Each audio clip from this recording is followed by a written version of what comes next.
मनोज जरांगेंकडून उपोषण स्थगित, सरकारला 13 ऑगस्ट पर्यंत वेळ, मागण्या मान्य कराव्यात, मनोज जरांगेंची प्रतिक्रिया। 2013 साली नाट्य निर्मात्याची फसवणूक केल्याप्रकरणी जरांगे पाटलांविरोधात अटक वॉरंट जारी, सुनावणीला गैरहजर राहिल्यानं कारवाई। माझ्या विरोधात अटक वॉरंट काढणं हा फडणवीसांचा डाव, मला जेलमध्ये टाकून जीवे मारलं जाऊ शकतं, मनोज जरांगेंचा आरोप। जरांगे मला बिननथीचा नाचा म्हणाले, मित्र म्हणाला दाढी मिशा काढल्या तर जरांगे गणपत पाटील दिसेल, दरेकरांचं जरांगेंना प्रत्युत्तर।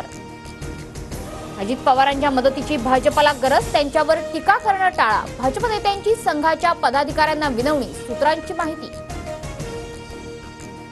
गिरीश महाजन, गुलाबराव पाटील, विजयकुमार गावितांची अजित पवारांकडे निधीची मागणी, निधी देण्यास नकार दिल्यानं शिंदे फडणवीसांकडे मंत्र्यांकडून नाराजी व्यक्त, सूत्रांची माहिती। विधानसभेसाठी महाविकास आघाडी समन्वय समितीची स्थापना करणार, काँग्रेसकडून पटोले आणि थोरातांचा समावेश, निवडणुकीपर्यंत काँग्रेसच्या संघटनेत कोणतेही बदल नाहीत, सूत्रांची माहिती। देवेंद्र फडणवीस अमित शहांच्या मनातील मुख्यमंत्री नाहीत, शिवसेना फोडल्यानं शिंदेंना मुख्यमंत्रीपद, संजय राऊतांचा हल्लाबोल। भाजपच्या अधिवेशनाला 20 ऑगस्टला काँग्रेस अधिवेशनानंच उत्तर देण्याची शक्यता, अधिवेशनातून काँग्रेस विधानसभेचं रणशिंग फुंकणार, काल दिल्लीत नाना पटोलेंची नेत्यांशी चर्चा।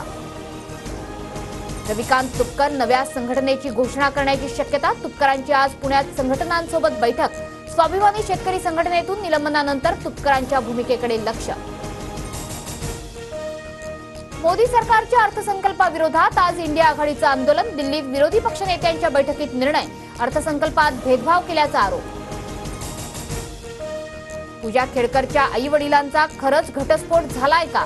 केंद्राच्या सूचनेनंतर पुणे पोलिसांकडून चौकशी, पुणे पोलिसांनी गुन्हे शाखेकडे तपास सोपवला। सांगलीच्या शिराळामधील चांदोली धरण परिसरात 3 रिश्टर स्केल भूकंपाचा धक्का, वारणा धरणाला कोणताही धोका नाही, धरण प्रशासनाची माहिती। सांगलीच्या मिरजेतील कृष्णा घाटावर पाणी पातळी 41 फुटांवर, स्मशानभूमीत पाणी शिरलं, अलमट्टी धरणातून विसर्ग कायम ठेवण्याची स्थानिकांची मागणी।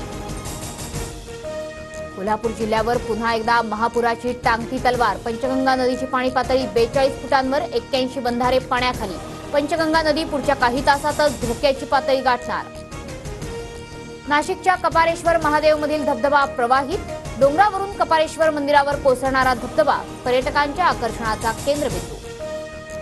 पुण्याच्या सिंहगडावरील शिवकालीन देवटाक्यांची तटभिंत कोसळली, पावसाचा जोर वाढल्यास उर्वरित तटभिंत कोसळण्याचा धोका।